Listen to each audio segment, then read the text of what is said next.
Bienvenidos todos a esta sala, ¿verdad?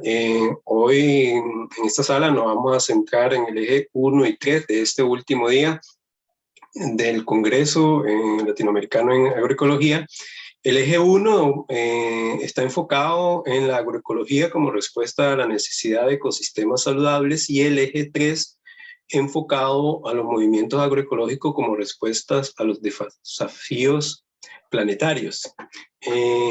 Estas exposiciones que nos van a dar ustedes van a estar enfocadas dentro de esos temas como tal. Bueno, en vista de que hacen falta dos ponentes, vamos a tener unos 15 minutos de exposición, de tiempo para que hagan sus exposiciones. Ya no va a ser tiempo, podemos agarrar unos 5 minutitos más. La compañera Cristina, que es la que está etiquetada allí como Agroecología 08, ella le va a mostrar un relojito cuando falten unos 5 minutos, y al final de la exposición vamos a dar unos 2-3 minutos de preguntas, ¿de acuerdo?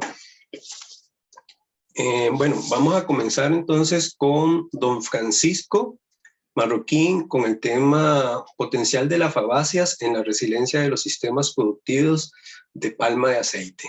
Adelante, don Francisco. Ok, gracias. Voy a compartir la pantalla. Y me dicen si se alcanza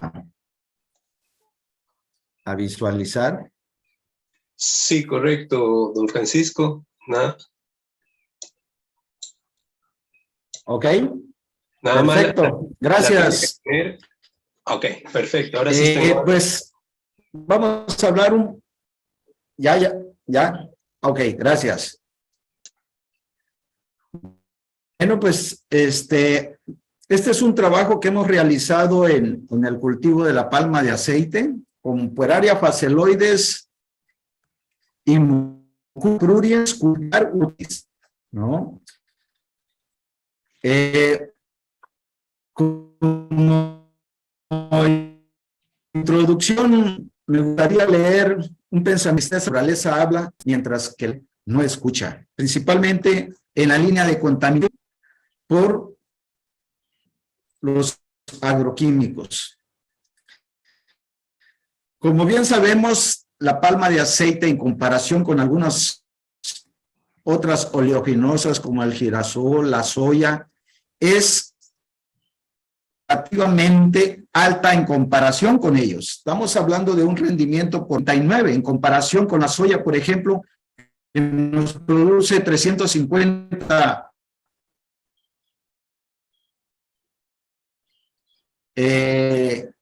kilos o litros por hectárea. Eso ha provocado de que la palma de aceite para mí un crecimiento acelerado, ¿no? Toneladas aproximadamente por hectárea. Dependiendo del manejo, a los 3 y puede durar 25 y 30. Don Francisco. Del manejo que se le dé. Tenemos plantaciones en el sur de Chiapas con 30 años. Se le está oyendo muy cortado. Si gusta, cierra el video para ver si mejora el audio.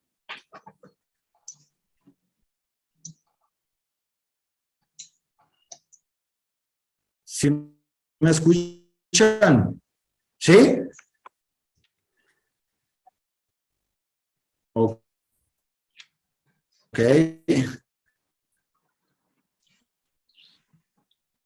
Ok.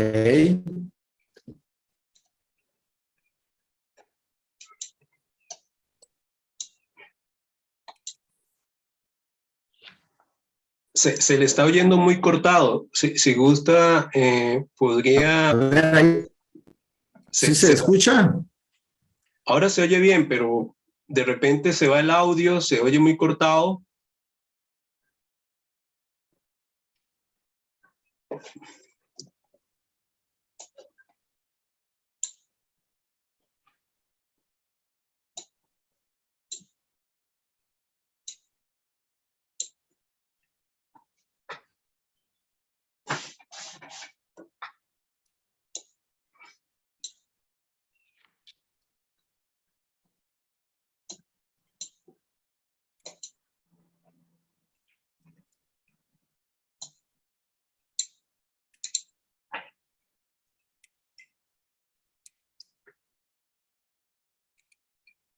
Creo que bueno, está conectado aún.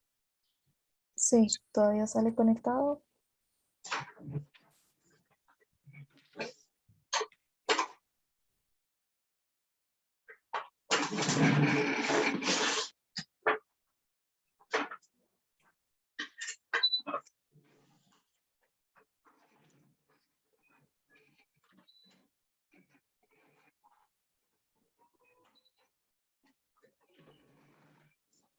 Ya ahí vemos la presentación, pero no la escuchamos.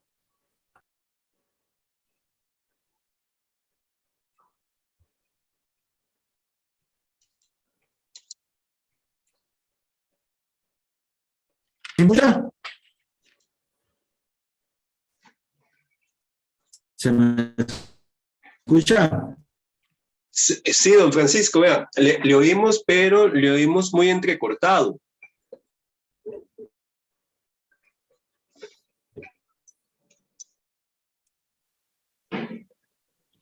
Ok, a ver. Bueno, entonces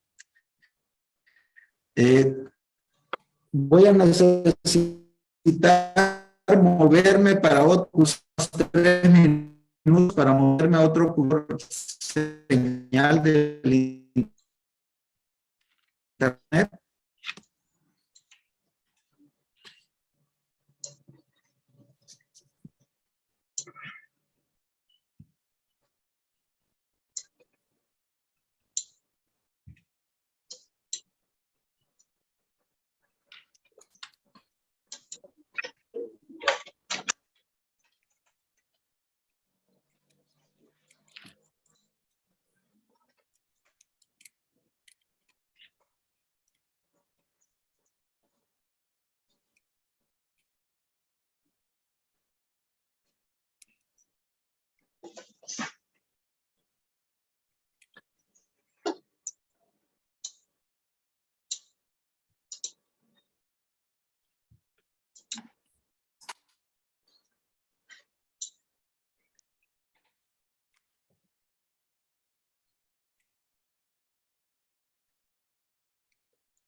Don Francisco,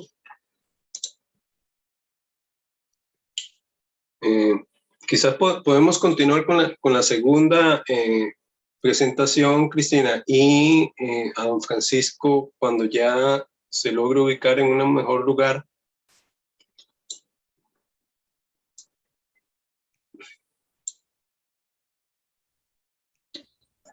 Sí. Sí, ok. Bueno, vamos a continuar entonces con don Félix. Doctor Félix Canet, ¿verdad? Mientras que don Francisco arregla los problemas técnicos, don Félix nos va a presentar la aplicación de los principios de la agricultura regenerativa para aumentar los niveles de nutrientes en el suelo y enfrentar una emergencia de seguridad alimentaria y nutricional local en Guanacaste, Costa Rica. Adelante, don Félix. Ok.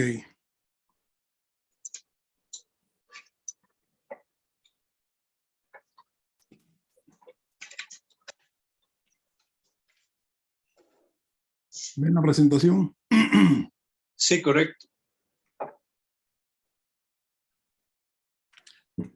Bueno, ante todo, buenas tardes y agradecerle al comité organizador del Congreso que nos ha permitido hacer esta contribución. El trabajo se titula Mejorando la agricultura regenerativa, mejorando la salud del suelo ante una crisis de seguridad alimentaria y nutricional.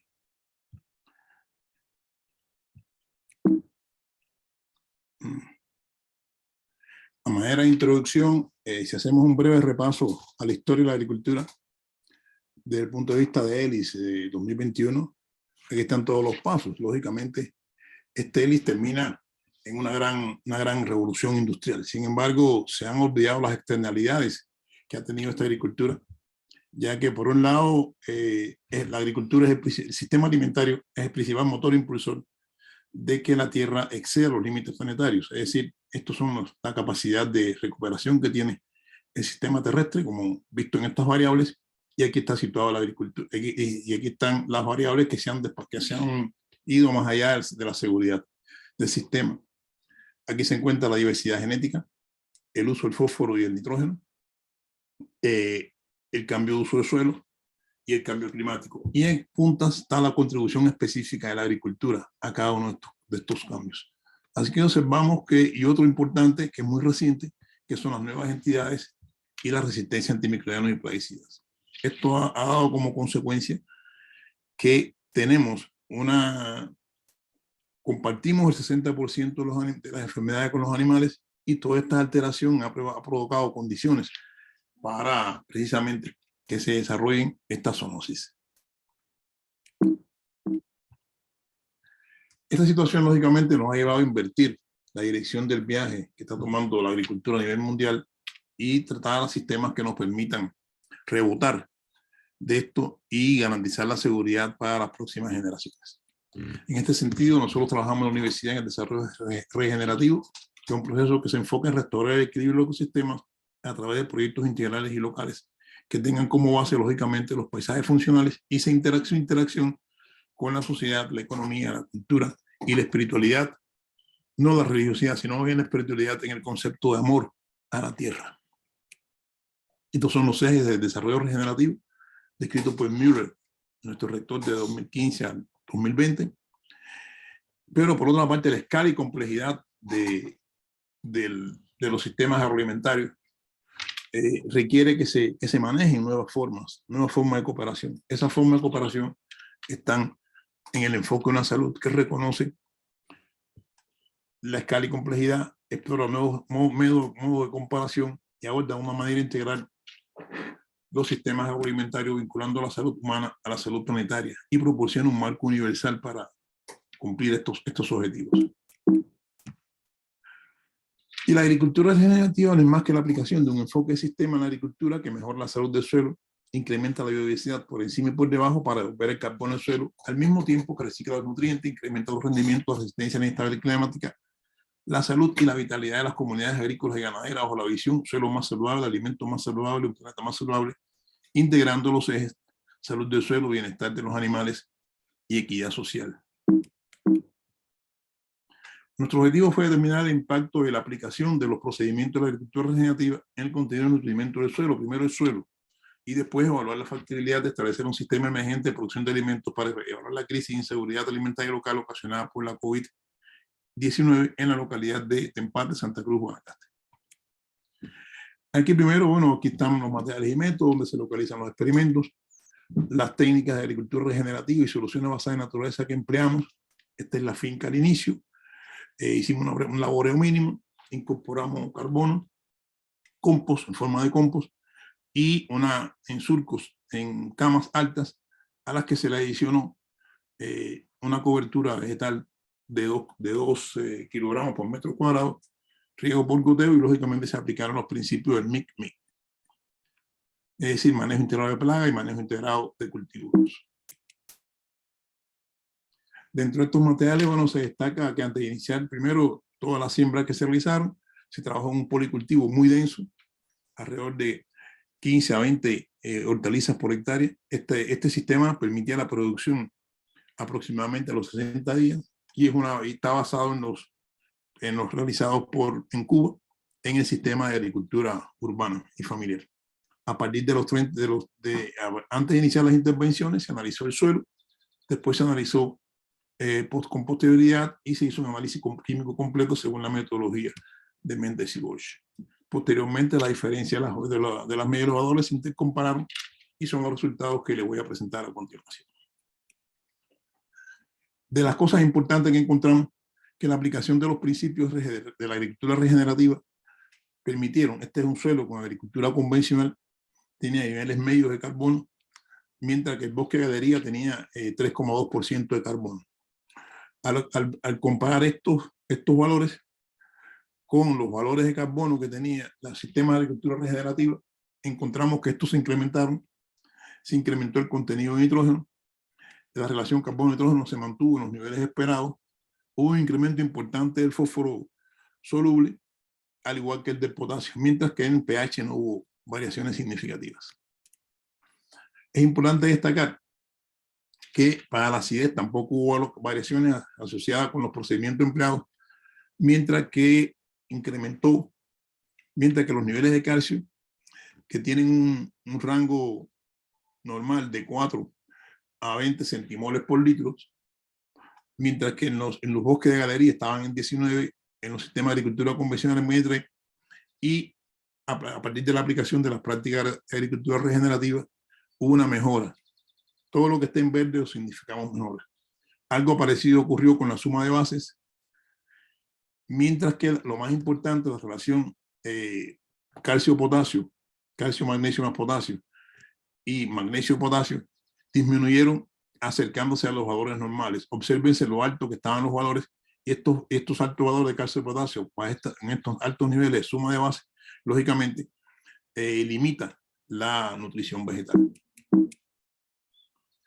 Fue muy interesante, muy parecido fueron también lo que nos ocurrió con los elementos menores, en particular el zinc, que es un elemento deficitario. Se logró un incremento significativo del contenido de zinc.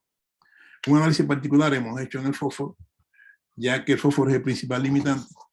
Los suelos acá son suelos que tienen bajos niveles de fósforo. En el mapa de referencia de Costa Rica están alrededor de 2 miligramos por kilogramo de suelo. En el exterior de las parcelas y en la bosque galería cercano, los niveles de fósforo están en los niveles críticos. Sin embargo, la aplicación de los procedimientos de agricultura regenerativa permitió incorporar y aumentar los niveles de fósforo. Este aumento de los niveles de fósforo es tremendamente importante, ya que el fósforo junto con el nitrógeno son de los elementos que están excedidos en la capacidad que el planeta tiene. La agricultura es la principal causa. Ustedes saben que la eficiencia del fósforo normalmente no pasa del 5%, y el resto del fósforo que se aplica como fertilizante sintético sencillamente va a dañar, va a formar parte de la eutrofización de la tierra. Es importante destacar que este fósforo asimilable es posible que hayamos adicionado una cantidad de materia orgánica tal que favoreció la solubilización del fósforo, pero a la vez los mantuvo retenidos, de forma tal de que se estableció una transferencia estacionaria del fósforo ligado a la arcilla, calcio, magnesio, potasio, aluminio y hierro, y esto garantizó los altos niveles de fósforo disponible. En trabajos posteriores comprobamos que los niveles de bacterias, de microorganismos solubilizadores de fósforo fueron mayores en los suelos, en los controles, que en los testigos, en los suelos tratados bajo estos procedimientos. Esto indica que la agricultura regenerativa, a partir de las relaciones de Miquel y Kentis, simplemente nos permitió poner a la disposición del ecosistema unas cantidades suficientes de fósforo que no hubo necesario que se solubilizara por los microorganismos. De forma colateral, se logró un mejoramiento, un incremento de la biodiversidad por encima y por el suelo, lo que se relaciona muy directamente con la inocuidad alimentaria, ya que en todos estos tratamientos no se aplicó ningún pesticida sintético. Todos los biopesticidas fueron naturales. Y la muestra de esto nos indica la presencia de nuestra amiga la cotorrita. Así quedan las parcelas. Observen las cubiertas por mulch y observen la alta biodiversidad que había. Esta alta biodiversidad que había permitió precisamente obtener rendimientos equivalentes a 94 toneladas año. En una huerta en sí prácticamente pudimos obtener todos los nutrientes, vitaminas y minerales y fibras necesarios para la alimentación humana. Estos nutrimentos se llevaron al mercado, y esto nos permitió llegar a las siguientes conclusiones. Se comprobó que con los principios de la agricultura regenerativa fue posible incrementar el contenido de carbono, nitrógeno, fósforo y potasio del suelo en correspondencia con los menores valores de las relaciones calcio-potasio, calcio-magnesio y calcio-potasio más magnesio. Se demostró la posibilidad de iniciar un proceso de regeneración de los suelos que estuvo acompañado por un mejoramiento de la biodiversidad por encima y por debajo del suelo asociado al cultivo de más de 30 especies pertenecientes a 15 familias botánicas. Con la aplicación de esta agricultura se obtuvieron rendimientos de 94 toneladas por hectárea anuales. Y por último, la aplicación de los principios de la agricultura regenerativa y de soluciones basadas en la naturaleza permitió mejorar la salud del suelo, lo que permitió el establecimiento de un sistema emergente de producción de alimentos en apoyo a la gestión de la crisis de seguridad alimentaria y nutricional y de los medios de vida ocasionada por la emergencia de la COVID en una población de alta vulnerabilidad. A manera de referencia, le digo que esta población, la gran mayoría de los participantes en este proyecto, esta comunidad, estuvo fuertemente afectada durante la pandemia de la COVID. Por otra parte, quisiéramos finalizar diciendo que un mundo mejor es posible. Y a la figura de Elis le adicionamos este mundo. Esta es una vista de los campos. Aquí está la zona donde estaba intervenida. Aquí las áreas donde no se había intervenido. Y pensamos que esta situación actual que tienen los ecosistemas, podemos a través de la agricultura regenerativa y el desarrollo regenerativo pasar a un futuro mejor para todos y todas. Muchas gracias. Gracias a usted, don Félix. Si alguna persona tiene alguna pregunta o algún comentario, tenemos un par de minutos. Adelante, Carlos. Nada más, muchas gracias. A ver, ¿cuál es la diferencia entre agricultura regenerativa y agroecología? Hasta ahorita todo lo que he visto al respecto me parece que es lo mismo. Gracias. Dos cosas. La agroecología es la base, es la gran base. La agricultura regenerativa se centra primero en incrementar el contenido de carbono en el suelo. Eso normalmente no lo hace no se estudia comúnmente. Se extiende también la agricultura regenerativa a incremento de la biodiversidad. Se va también un incremento al restablecimiento de los ciclos bioquímicos y por último al mejoramiento de la salud humana, animal y de los ecosistemas visto una visión integral. Lamentablemente en muchas de las versiones los principios son ecológicos, sin embargo la forma de actuar y la forma de enfrentar la situación es la que es diferente. La agricultura regenerativa se centra en la salud del suelo, porque precisamente el suelo es quien más dañado está. La agroecología y lógicamente son bases agroecológicas. Sí. Bueno, para complementar un poquito ambas ideas, como dice don Félix, sí, la agroecología es como la madre, ¿verdad? Es la que une las dos grandes ciencias, agricultura y ecología, tomando los principios ecológicos y adaptándolo a diferentes tipos de agricultura.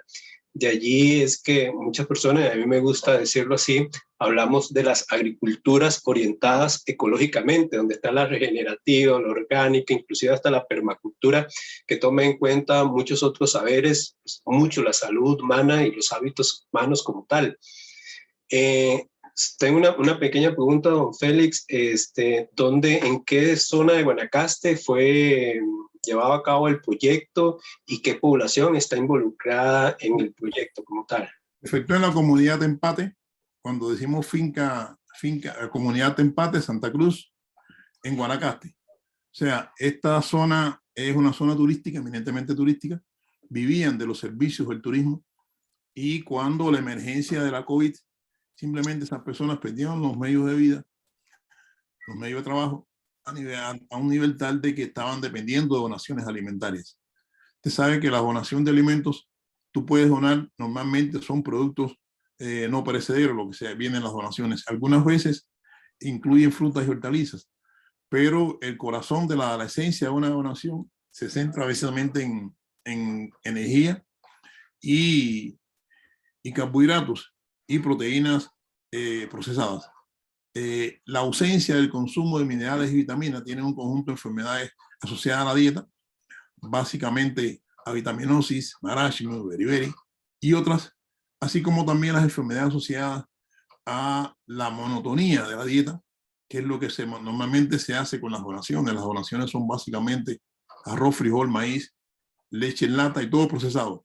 Se pierde todos los elementos naturales, todos los componentes naturales, y por eso en la figura que puse la vitamina PP, que son las vitaminas, las vitaminas que te dan la fuerza, que te dan la vitalidad, que son más allá que las vitaminas clásicas. Por eso incluí en la figura las vitaminas del grupo PP, que están específicamente en frutas y hortalizas frescas. No sé si es satisfecho su respuesta.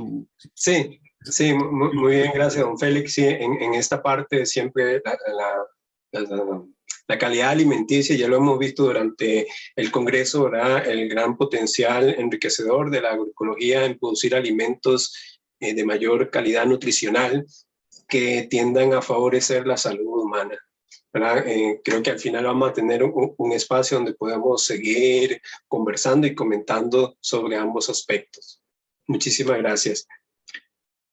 Bueno, vamos a darle el paso.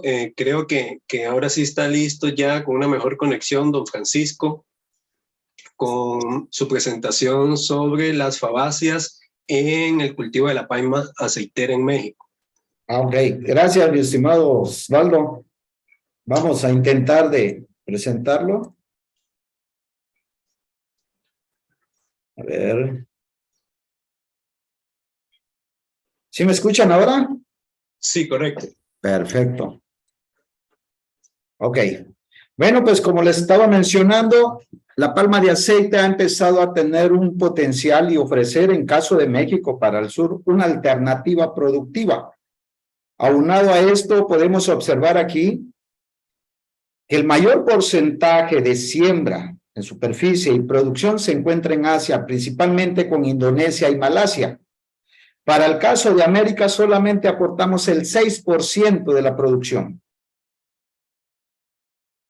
¿Cómo está la palma en México? Aún con las más de 80,000 hectáreas que se encuentran, no somos autosuficientes.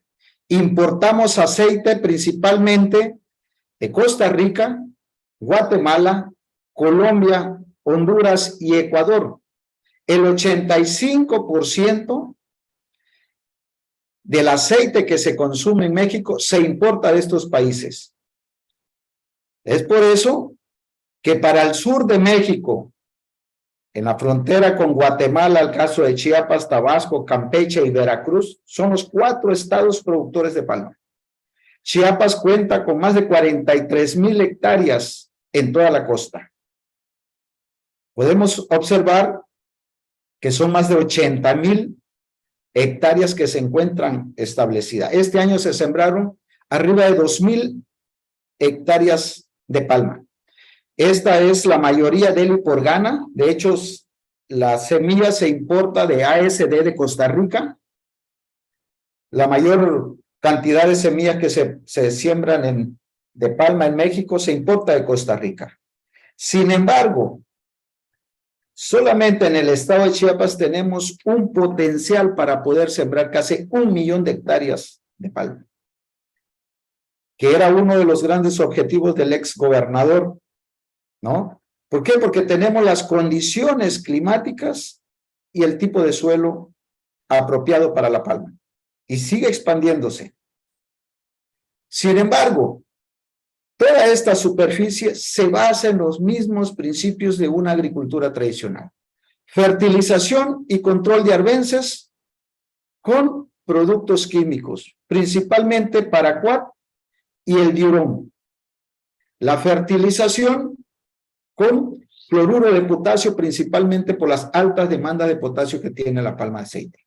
Aproximadamente 240 a 270 kilos de potasio por hectárea al año para una producción entre 28 y 30 toneladas.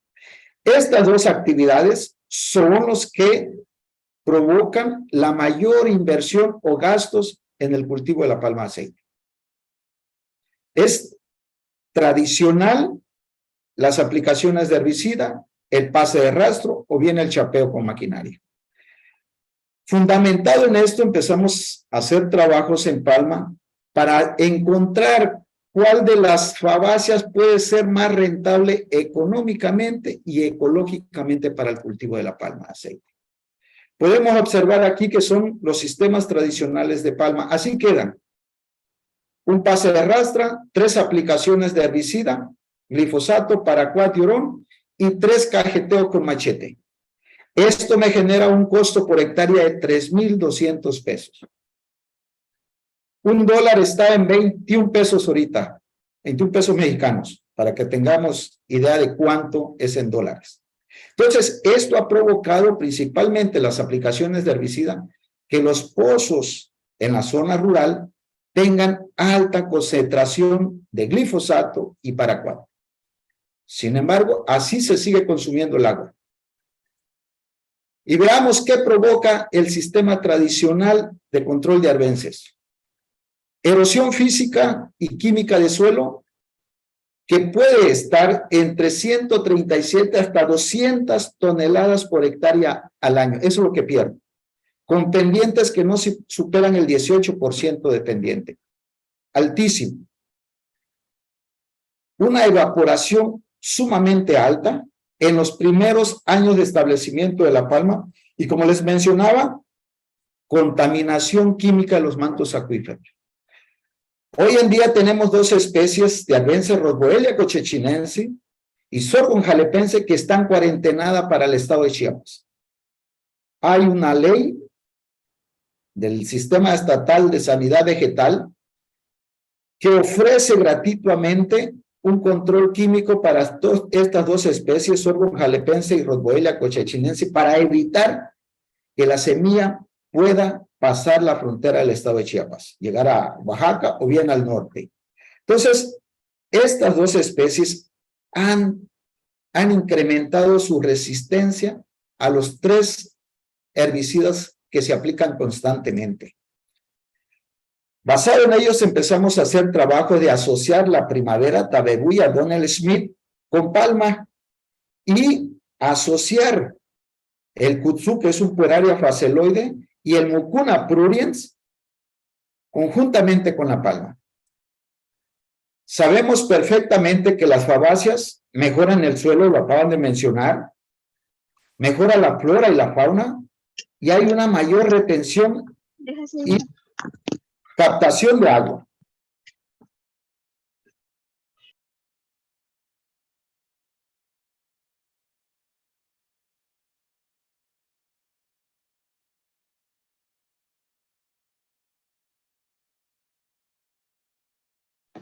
Ahí está silenciado, don Francisco.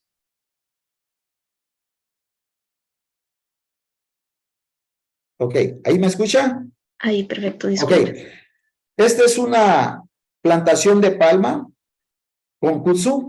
Vean cómo queda el acolchado y no tenemos problemas de competencia por espacio o por luz entre pueraria faceloides y palma. Estas son imágenes de las parcelas, aquí se llaman parcelas, son áreas o terrenos ejidales, kudzu más palma. Y veamos el color completamente diferente de la palma cuando se asocia con kudzu. ¿Cuánto podemos producir de biomasa seca cuando sembramos pueraria faceloides o bien mucuna? Arriba de las 6 toneladas de materia seca por hectárea por ciclo.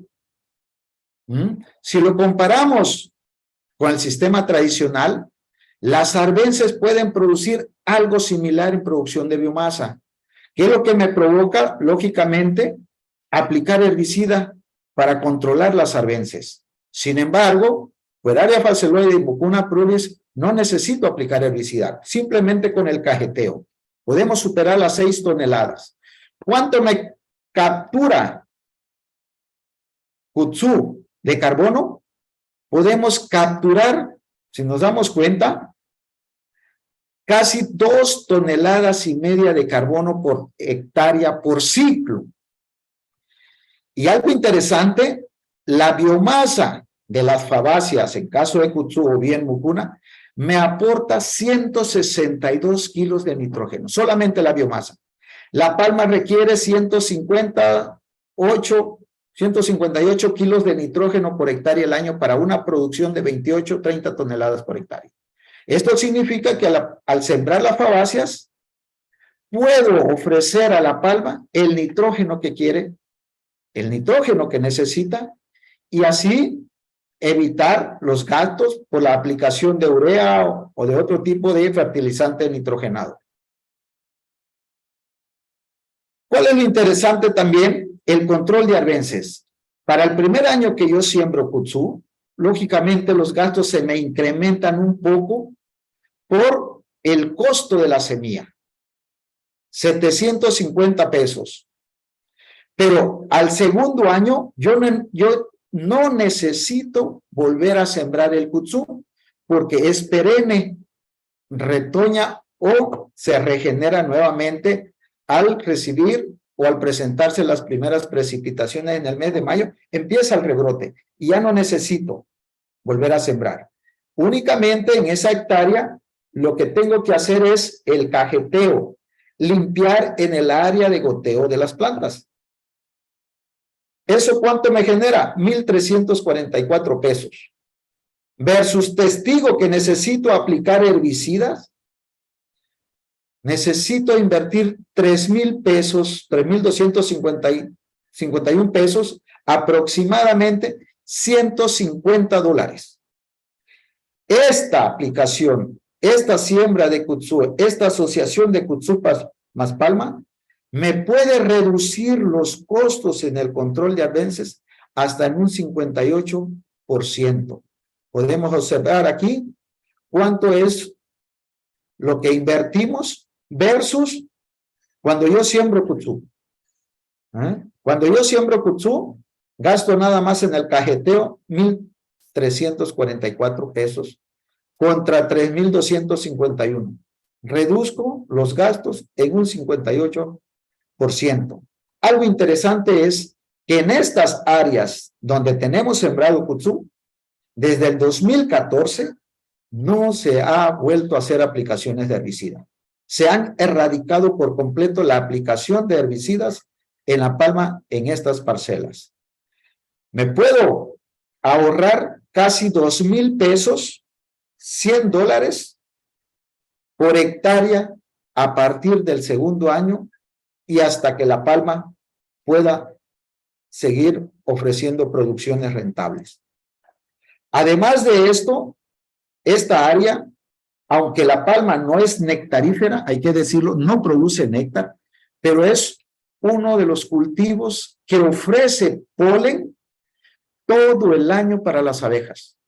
En esta área, además del kutzú que ustedes pueden observar, hoy en día tenemos 150 colmenas. Y es altamente rentable en comparación con otros sistemas que en el periodo de lluvia no hay producción de polen. En el mango, por ejemplo, a partir del mes de octubre, empieza la producción de néctar, producción de polen. Sin embargo, en la palma ofrezco a mis abejas polen todo el año. Y las abejas viven o necesitan de néctar como fuente de energía, polen como fuente de vitamina, agua y propóleo. Esos tres elementos, esos tres compuestos me los ofrece la palma. De hecho, las divisiones que hacemos de las colmenas las llevamos a la palma para no alimentar con azúcar o bien darle pan proteico. Podemos observar, esta es una inflorescencia masculina de la palma y cómo las abejitas la visitan y llevan, acarrean, transportan el polen. No es nectarífera, ¿no? Podemos observar aquí, todo el año tenemos polen. Con esto termino la presentación.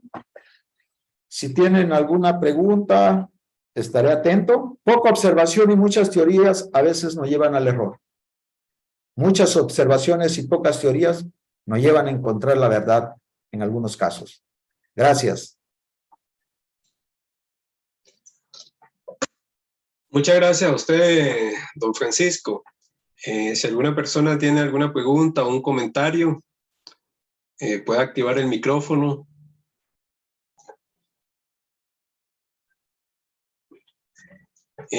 Yo tengo un comentario y una pregunta, don Francisco. Sí. Sí, este tipo de coberturas a nivel mundial, no solo en Palma, y lo hemos visto aquí durante el Congreso, en otros trabajos, se están dando mucho a nivel de cultivos perennes como tal. Sí, sí. ¿Qué proyecciones tienen allí en México, incluso ya con estos resultados locales, de establecer los programas de extensión? Porque parece que ya no hace falta investigar más. O sea, es como que la impresión que me da a mí cuando veo ya tantos trabajos sobre cobertura, sobre todo en cultivos perennes. Bueno, ya lo que queda es enseñarle a los productores, darle los beneficios, solo montar parcelas demostrativas, buscar productores líderes, tomar otra estrategia de extensión. ¿Cómo están abarcando ustedes o qué proyecciones tienen para abarcar ya esa etapa? De hecho, actualmente con el RSPO de La Palma, es uno de los indicadores que se evalúa para certificar las extractoras, que tengan prácticas de conservación de suelo, específicamente coberteras. Es ya ahora sí una obligación para muchos productores que deseen certificarse para las extractoras en la RSPO, tienen que hacer esto. A nivel de gobierno no hay, es a nivel de la iniciativa privada ante la certificación. Y sí, ya se está expandiendo. El problema que tenemos ahora es oferta de la semilla. No hay semilla de kutzú para el caso de México. No se vende. Hemos llegado a vender hasta $25 el kilo.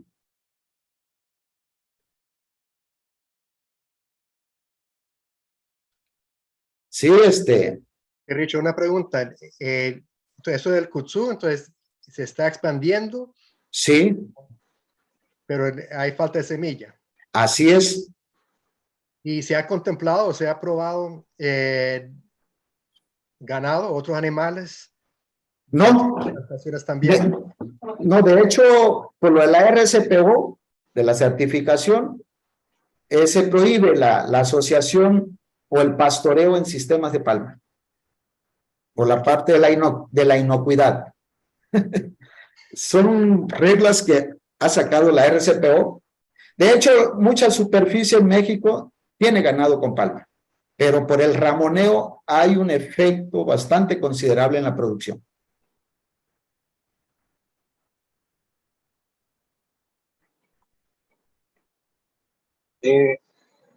Otra pregunta, don Francisco. ¿Alguna de las dos especies de kutzú o la mucuna tiene alguna asociación con serpientes o algún otro tipo de animales peligrosos en Palma? Sí, eso va incluido ya en el paquete. La serpiente, la víbora, pero yo cuando les ofrezco los cursos a los productores, siempre le he dicho, ¿por qué espantarse de una serpiente si pudimos controlar a la vecina, que no podamos controlar ese animalito en La Palma? ¿Ah? Bueno, sí, en realidad sí son bastante los beneficios de esta parte de cobertura. Aquí tenemos otra pregunta de Francés. ¿Por qué el kutzú, siendo perenne, está escaso? ¿Hay mucha demanda o hay poca oferta en México? De hecho, nosotros iniciamos hace como 4 o 5 años con los primeros proyectos. De hecho, esta palma es propiedad también de nosotros y lo tenemos como parcela demostrativa. El problema es que como vieron de que sí hay beneficios económicos, ecológicos, pues toda la gente quería comprar, ¿no? Pero no hay una superficie.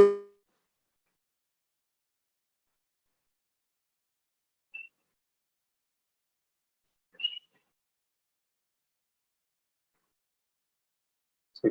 Bueno, parece que se le interrumpió la señal a don Francisco.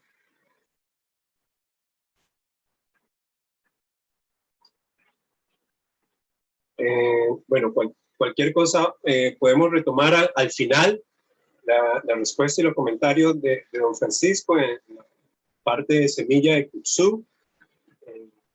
en México, en esta parte del sur de México, y vamos a continuar con la siguiente ponencia de don Carlos González. Don Carlos, si gusta iniciar la presentación, que se titula Piloto de la herramienta para la evaluación del desempeño de la agroecología en México. Muy bien, gracias, buenas tardes. Sí ven la presentación, ¿verdad? Sí, correcto. Gracias, muy bien. Bien, pues recientemente la FAO pues, ha retomado este concepto de agroecología y tiene ahora pues, algunas publicaciones en donde se habla de estos 10 elementos de la agroecología. Al interior de la finca, pues temas como sinergias, diversidad, eficiencia, reciclaje, resiliencia, pero también hacia afuera la creación e intercambio de conocimiento, cultura y tradiciones alimentarias, valores humanos y sociales, todo en un marco de gobernanza responsable y economía circular y solidaria. Así es como lo están definiendo ellos.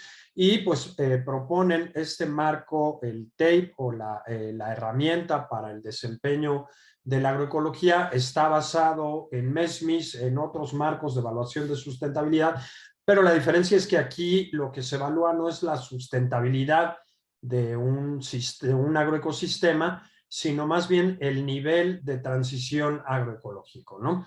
Pues hay varios pasos. El primer paso es la descripción y el contexto en donde está el sistema. El paso 1 es la caracterización de la transición agroecológica basada en una encuesta a nivel de finca, basado en estos 10 elementos y que se lleva a cabo mediante una app, ¿no? En un celular o en una tableta. A partir de aquí se puede hacer una tipología, ¿no? Tipos de productores cuando hay un número grande de encuestados. El paso 2 son los criterios del desempeño, que ya tiene más como cuestiones de análisis económico y otros factores más específicos, ¿no? Donde se mide ya el progreso y finalmente pues el análisis, la interpretación participativa con las comunidades con las que se trabaja. En noviembre de 2019, FAO realizó un taller en México con participantes de toda Latinoamérica para hacer un piloto de esta herramienta. A FAO le interesa pues, que se aplique con un número grande de agricultoras y agricultores en todo el mundo y tener evidencia y poder decirle a los gobiernos si funciona la agroecología, ¿no? Si hay evidencia de que las prácticas agroecológicas estén funcionando, ¿no? Y entonces escogieron 2 casos de estudio en Perú y 2 casos de estudio en México. Lo que yo voy a presentar hoy pues son los casos de estudio en México que hicimos en conjunto con el equipo de Miguel Escalona de la Universidad Veracruzana y bueno, la intención de presentarlo aquí es que se nos escogió justo por ser parte de SOCLA, ¿no? Que esto estuviera ligado a organizaciones que incluyen la participación de los agricultores. Entonces, el primer estudio de caso pues es cafeticultura bajo sombra en la región Coatepec, en el centro de Veracruz. Son 21 municipios, son productores de pequeña escala con menos de 5 hectáreas, tienen varios predios, mano de obra principalmente familiar, aunque se contrata mano de obra externa para la cosecha. Y también hay una gran diversidad de maderables y frutales dentro del cafetal, principalmente para autoconsumo. Y algo muy interesante es que los productores que se seleccionaron pertenecen a organizaciones enfocadas en pues, promover la transición agroecológica, ¿no? Algunos ya certificados como orgánicos, otros con certificación más bien de tipo participativa. Y bueno, aquí el resultado de las 51 fincas que se entrevistaron, pues aquí se ven algunos elementos donde hay mayores puntajes en la escala de 0 a 100, ¿no? Sinergias, por ejemplo, reciclaje, cultura y tradiciones alimentarias, la creación e intercambio de conocimientos, valores humanos y sociales y también gobernanza, ¿no? Valores un poco más bajos en el elemento de diversidad. Y ya cuando los vemos, los promedios, ¿no?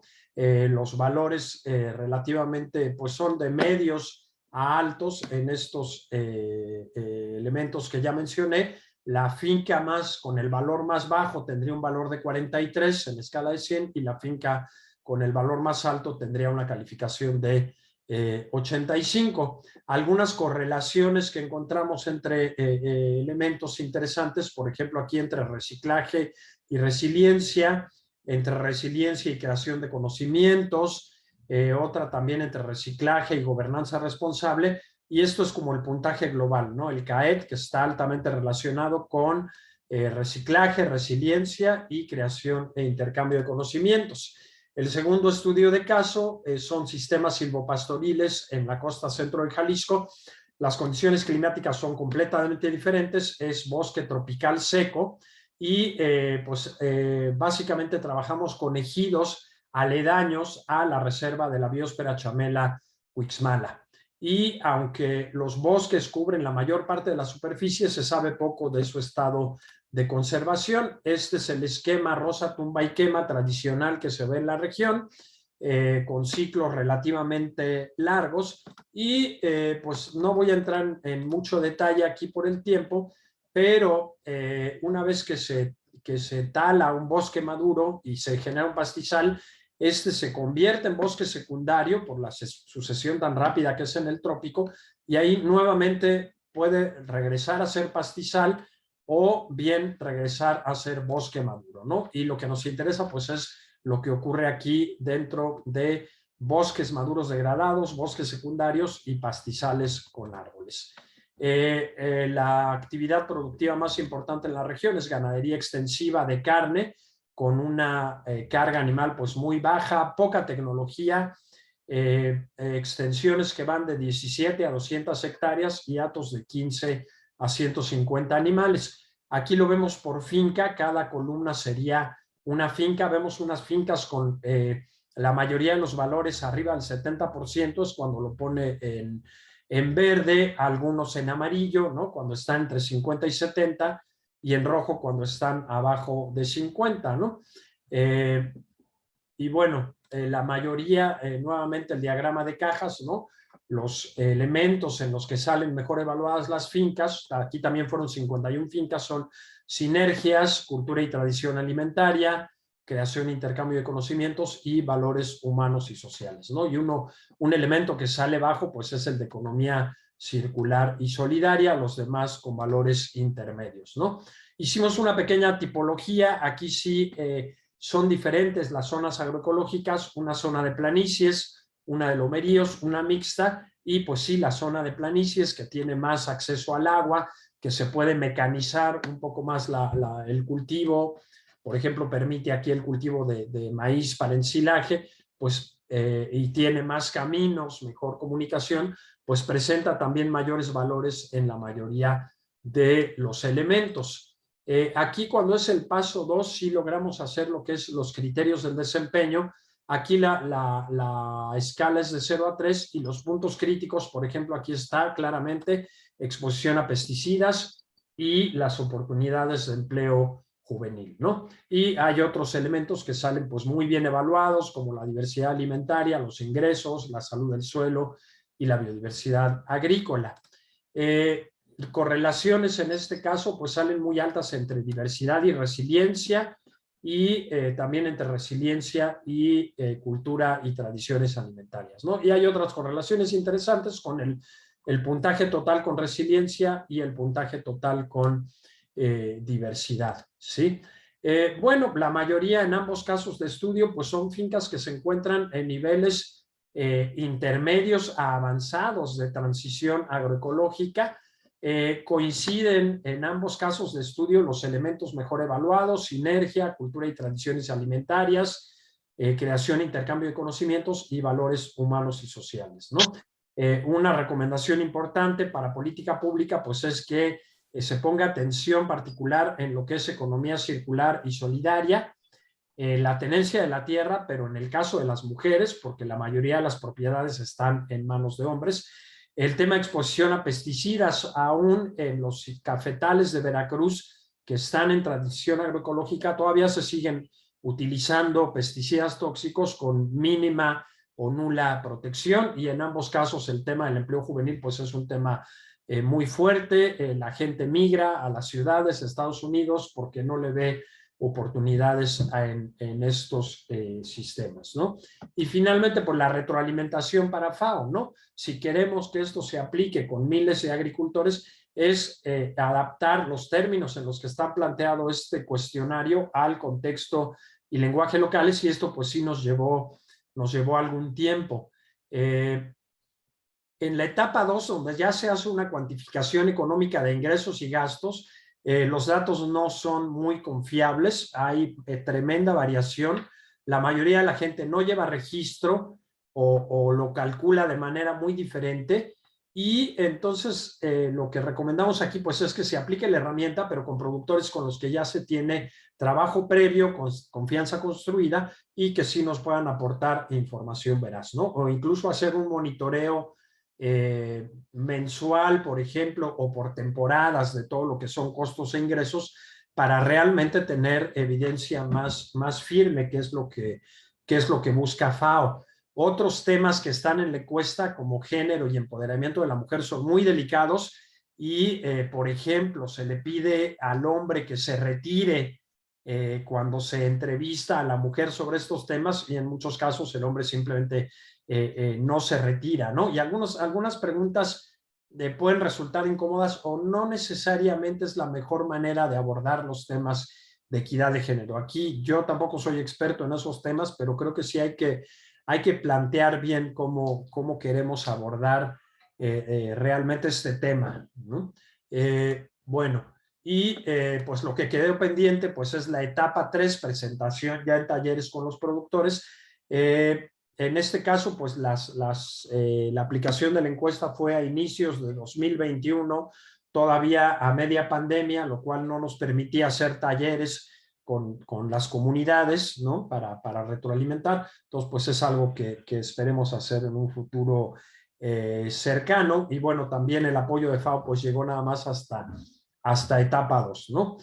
Ya tuvimos presentación con la gente de FAO y pues muy contentos. Esto se está haciendo en África, en Asia, en diferentes países, estos piloteos, para pues sí tener ya, compilar la evidencia a nivel global de qué tanto sí funciona la agroecología, o qué tan avanzados están los agricultores en la transición. Por supuesto, a nivel individual, pues sí le permitió a los encuestados reflexionar sobre elementos, ventajas y retos de sus fincas hacia la transición agroecológica, y pues identificar puntos de acción y generar recomendaciones de política pública. Muy bien, muchas gracias. Cambio. Gracias a ti, Carlos. Si alguna persona tiene algún comentario, alguna pregunta, puede hacerla en este momento.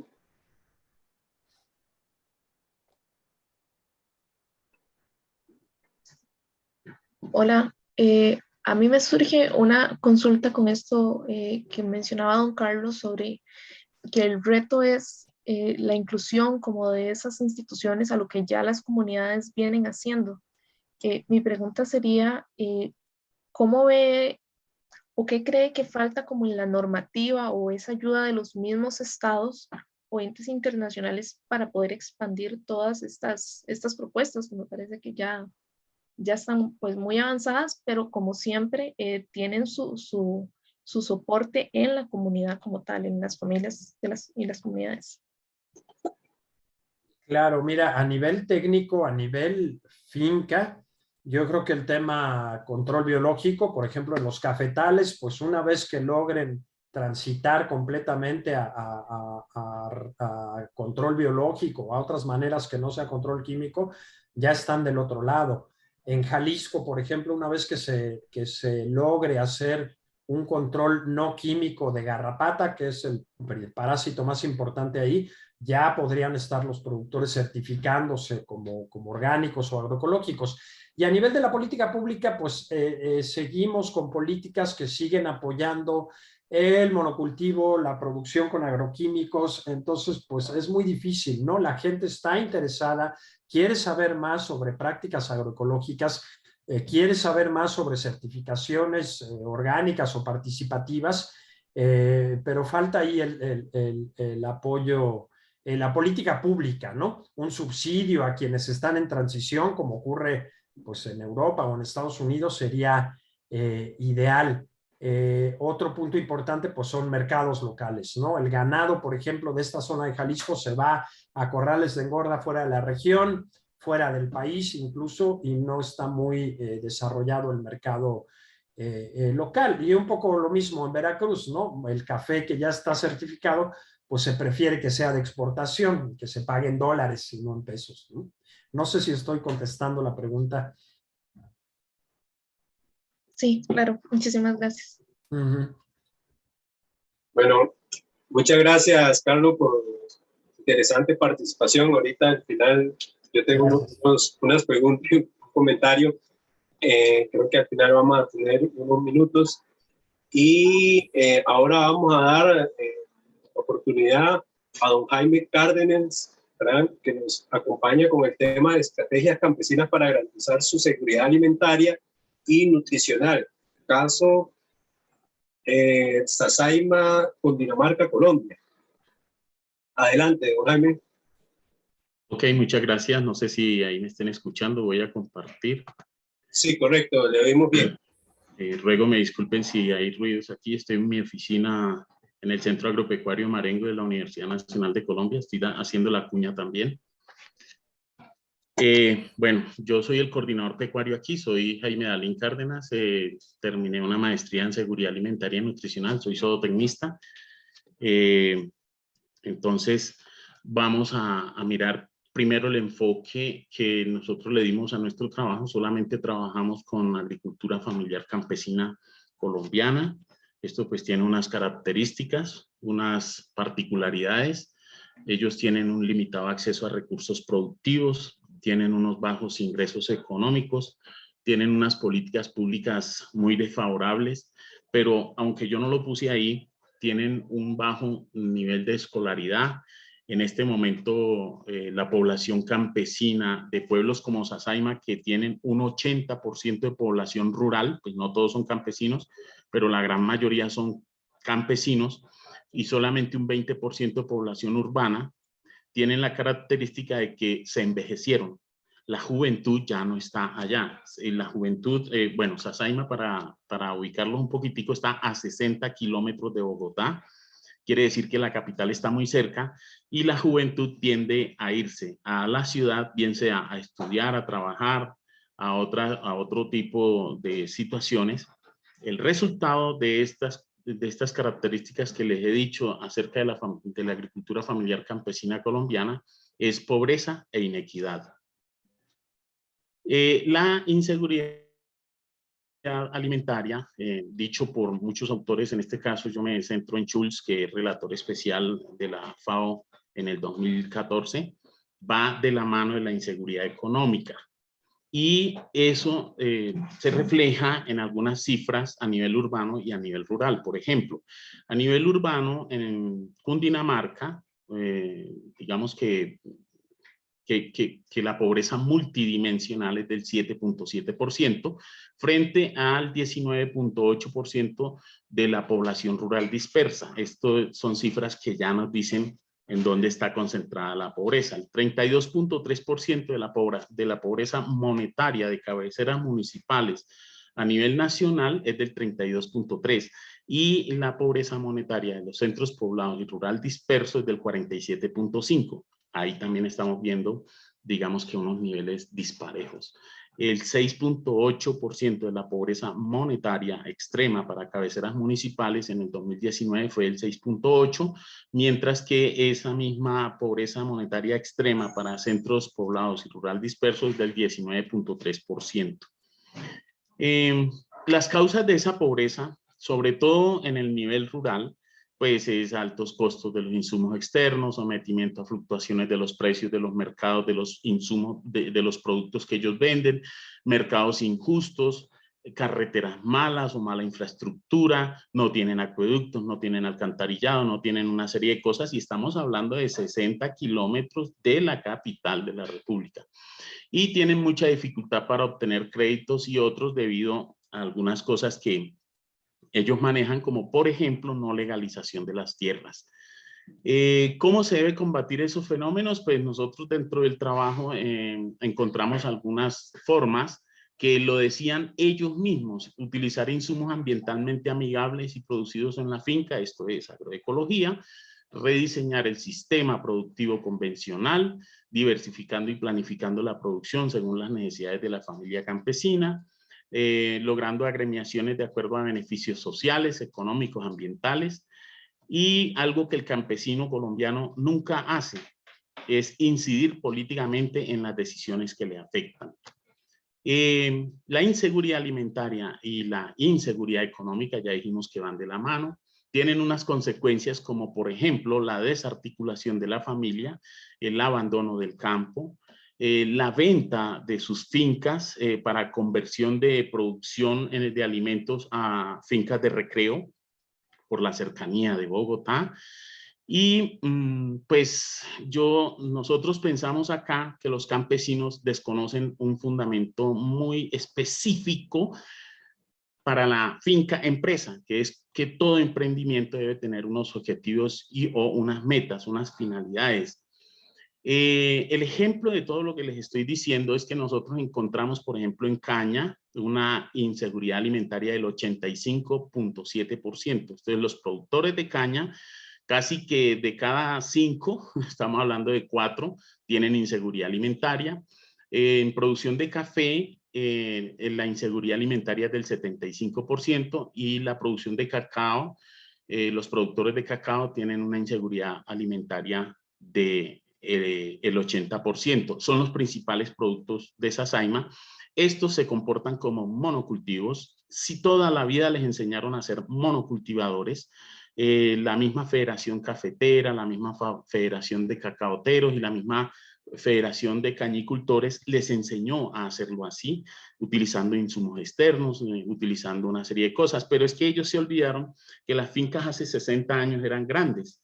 Y hoy en día la transición de la propiedad de esas fincas de hace 60 años que eran grandes no se dio ni siquiera a los hijos de los agricultores, sino a los nietos de los agricultores, cuando ya se había perdido todo arraigo y toda cultura agropecuaria. Y los nietos, pues, ¿qué hacen con la finca? Lo que hacen es que cogen su pedacito y se lo venden a los que vienen de Bogotá a comprar sus fincas de recreo. Entonces, hoy en día hay una transición de la producción de alimentos hacia la finca de recreo. ¿Qué estrategias utilizan ellos para vencer esa inseguridad alimentaria y nutricional? Pues ellos, en cierta forma, buscan ingresos adicionales que pueden ser dentro del negocio o fuera del negocio. Dentro del negocio, ellos, los más inteligentes, llamémoslo así, montan negocios alternos que tengan que ver con la finca, un restaurante campestre o negocios que tengan que ver con venta de licores, con venta de servicios.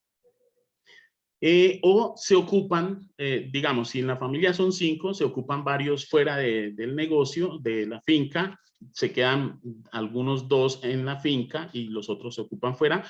O cuando todavía no han repartido las fincas, ellos lo que hacen es pedirle remesas a los que están en Bogotá, a los que están en otras ciudades. Esos ingresos adicionales permiten suplir el déficit que deja la finca dentro de la producción.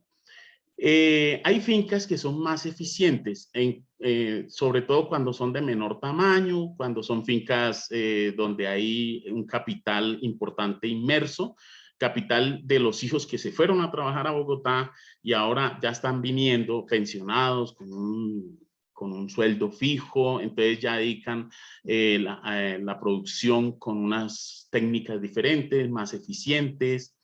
O hay más personas trabajando también dentro de las fincas, es decir, hay una utilización adecuada de la finca como predio, y ahorita vamos a ver con respecto a eso y sobre todo en cuanto al tamaño. Otra de las estrategias que utilizan es asociarse. las ventajas comparativas de la asociatividad se notan porque el 42.5% de las personas que se asocian tienen seguridad alimentaria frente a las que no se asocian que tienen inseguridad alimentaria. Y otra de las cosas que ellos le prestan mucha atención, sobre todo para vencer la inseguridad alimentaria, es la legalización de los predios, ya que con esto tienen acceso a créditos, tienen acceso a seguridad de trabajar cultivos perennes en sitios donde ya saben que ninguno de los otros herederos les va a quitar su pedacito.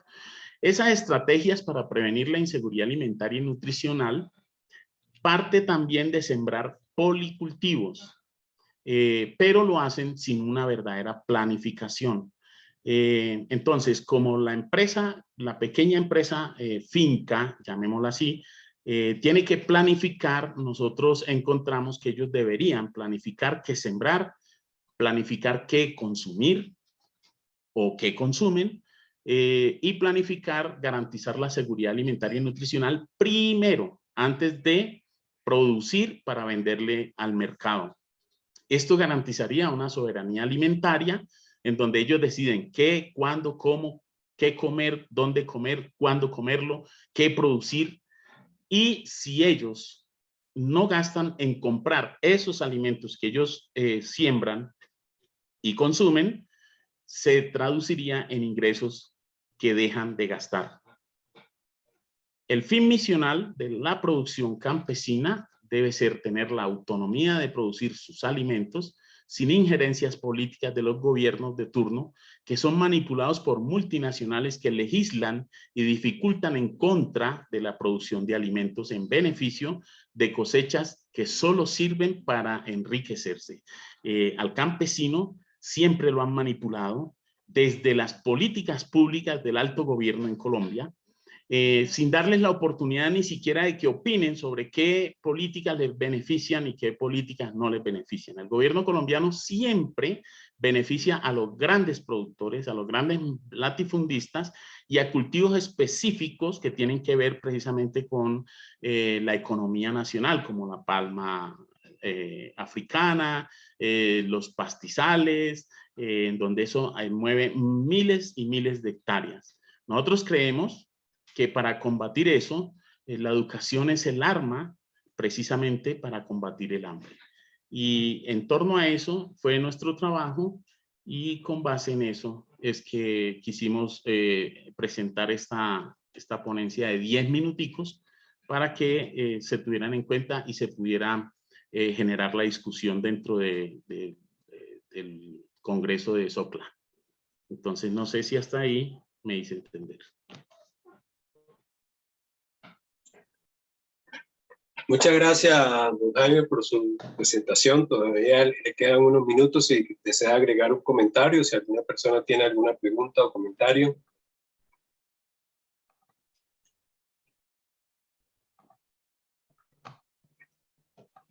Es interesante, don Jaime, esta zona que usted habla, que a pesar de que está muy cerca de la capital de Bogotá, y creo que así pasa en muchos lugares de Latinoamérica, cerca de las grandes ciudades, donde hay un dinamismo en esa conversión agrícola, parcelera, a diferentes tipos de negocio, y familias que se van quedando incrustadas, ¿verdad?,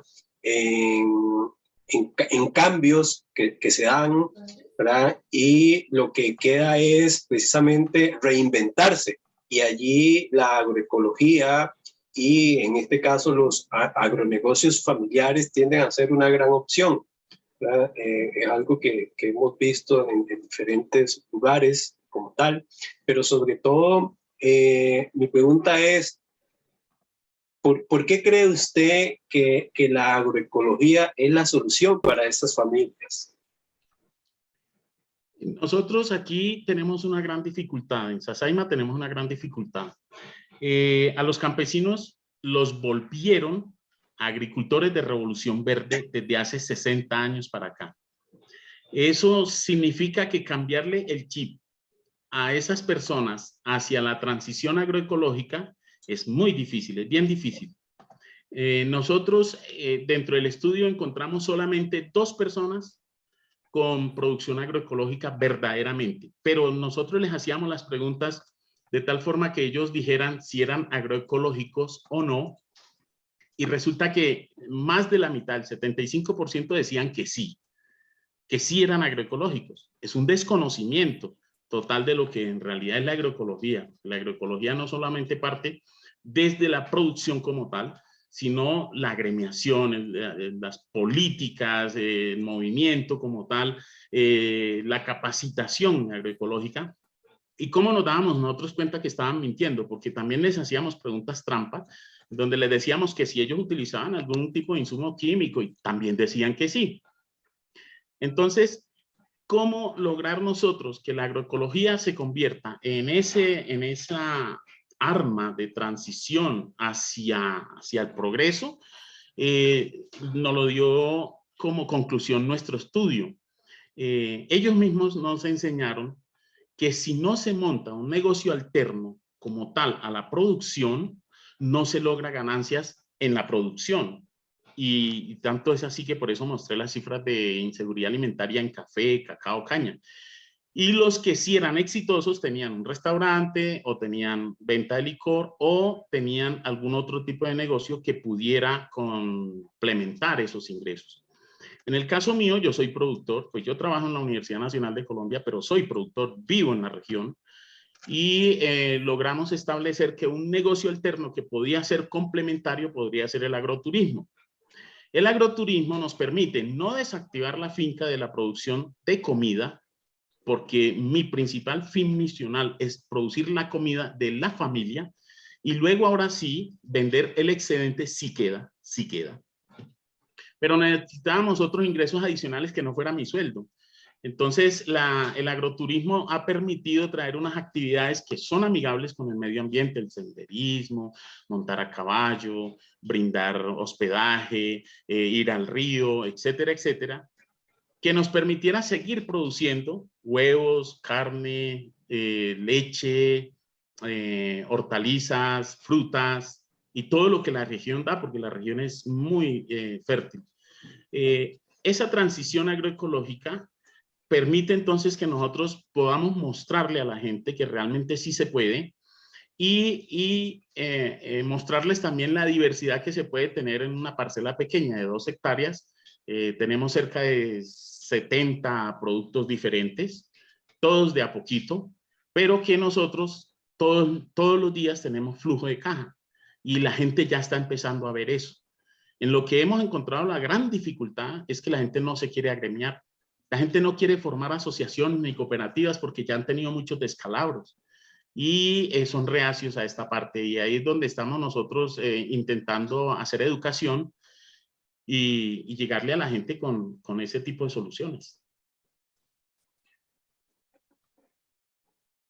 Perfecto, muchas gracias, don Jaime. Sí, en realidad algo que vemos, y como lo comentaban los compañeros antes, y Carlos también desde la FAO, en el cual la agroecología, más que la parte técnica agrícola, veo que se está enfocando mucho a la parte social como tal, a la pluralidad de los negocios locales, ¿verdad? Y familiares, buscando una resiliencia mayor no solo en la seguridad alimentaria en sí de los alimentos, sino en otros bienes como la vivienda, la parte del comercio, la estabilidad económica, etc.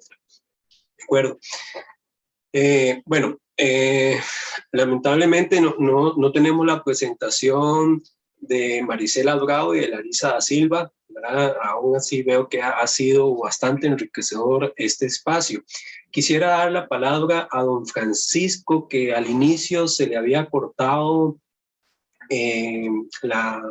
la señal, parece que tuvo un problema técnico, no sé si está por allí, y estaba conversando acerca de la semilla de kudzu.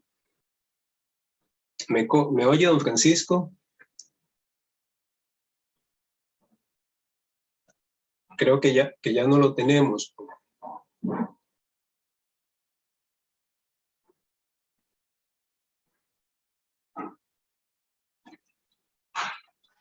No, ya no se encuentra. Okay. Bueno, si alguna persona desea agregar un comentario o alguna pregunta.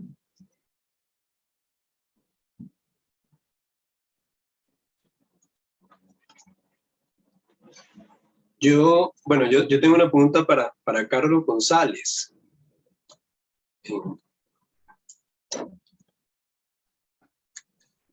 Carlos, veo que en esa herramienta que utiliza la FAO, y como lo indicaba anteriormente, toma muy en cuenta aspectos sociales, aspectos sobre el conocimiento, sobre la tradición alimentaria, incluso sobre la parte cultural y de gobernanza.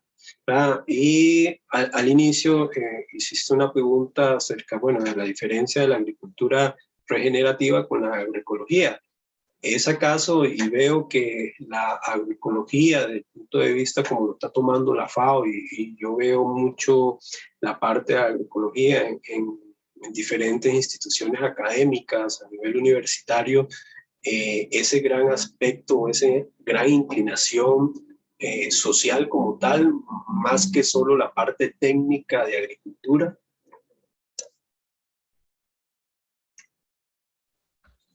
Sí, bueno, primero hay quien no ve con buenos ojos que ahora la FAO aparentemente esté tratando de apropiarse del concepto de agroecología que tantas décadas ha costado desarrollar y visibilizar. Yo no lo veo mal, yo creo que hay una buena intención detrás, y es justo visibilizar, masificar, escalar, que no sean experiencias aisladas. ¿Sabes? Lo que encontramos muchos son experiencias aisladas, ¿no? Hay una finca en un lugar donde se hizo se implementaron estas prácticas y funcionó, ¿no? Pero, ¿qué pasa con el otro 90 y tantos % de fincas? Entonces, la iniciativa de aplicar esta herramienta y ver qué tan avanzados están los agricultores, pues creo que es buena, ¿no? Y tener elementos para informar a quien diseña política pública. Yo creo que eso es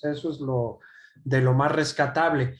Yo creo que siempre tiene que haber, yo buscaría como un equilibrio. Me ha pasado en otros congresos de SOCLA que se ve muchos trabajos sobre el tema social, los temas de organización, participación, sí, conocimientos locales, diálogo de saberes, etcétera, y luego se queda de lado la parte técnica. Hoy en esta mesa, pues sí vi trabajos que le ponen mucho énfasis a la parte técnica, ¿no? El uso de microorganismos benéficos, el aumentar la materia orgánica, diversidad, reciclaje, etcétera, ¿no? Yo abogaría por no perder este equilibrio. Debemos ser, como agroecólogas y agroecólogos, muy buenos en la parte técnica, en el uso de todas estas herramientas, y buenos también en la parte social, en la parte de organización, participación comunitaria, informar a quienes toman decisiones de política pública.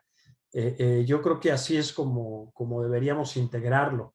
Otros marcos de evaluación, bueno, el MESMIS, con el que yo he trabajado muchos años, pues siempre ha tratado de integrar, ¿no? Indicadores ambientales, económicos, sociales, que son los que son un poquito más difíciles, ¿no?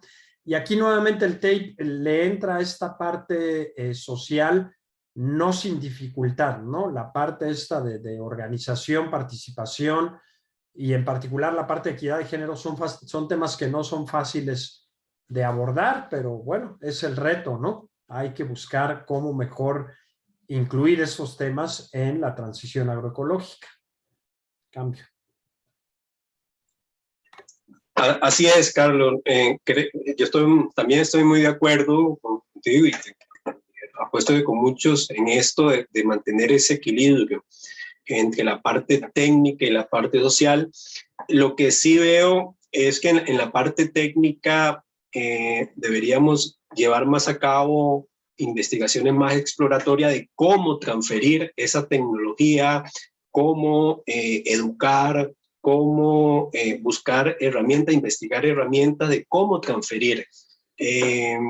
porque cada vez que montamos un trabajo y aplicamos abonos orgánicos, hacemos manejo integrado de plaga, manejo integrado de cultivo, vemos que las estrategias funcionan, es decir, las prácticas agrícolas orientadas ecológicamente funcionan desde el punto de vista productivo, ¿verdad? Sí debemos hacer alguna investigación de adaptación, de demostración, etcétera, pero sabemos que la parte técnica como tal, como prácticas, funcionan.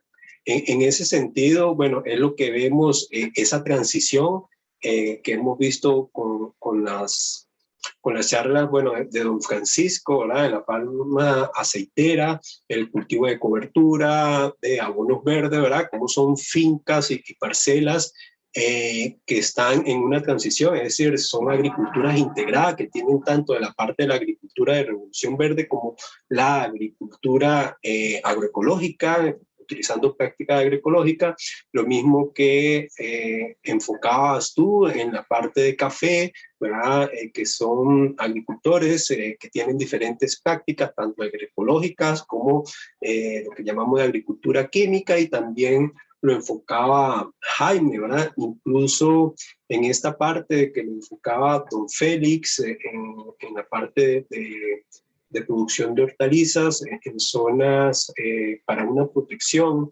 hacia la seguridad alimentaria, ¿verdad? Es esa transición que nos tenemos que basar, ¿verdad? Poco a poco, porque ya hay una, como dicen ustedes, hay 60 años, 70 años de revolución verde que no nos lo podemos quitar de la noche a la mañana.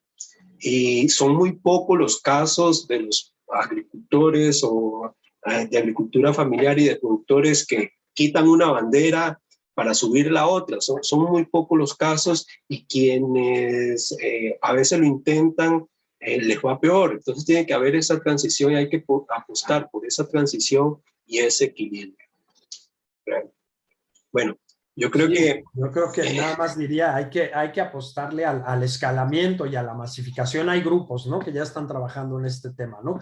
Toda la evidencia que está saliendo en fincas experimentales o en experiencias individuales, pues trasladarla a una escala más grande, ¿no? A cientos o a miles de agricultores. Cambio.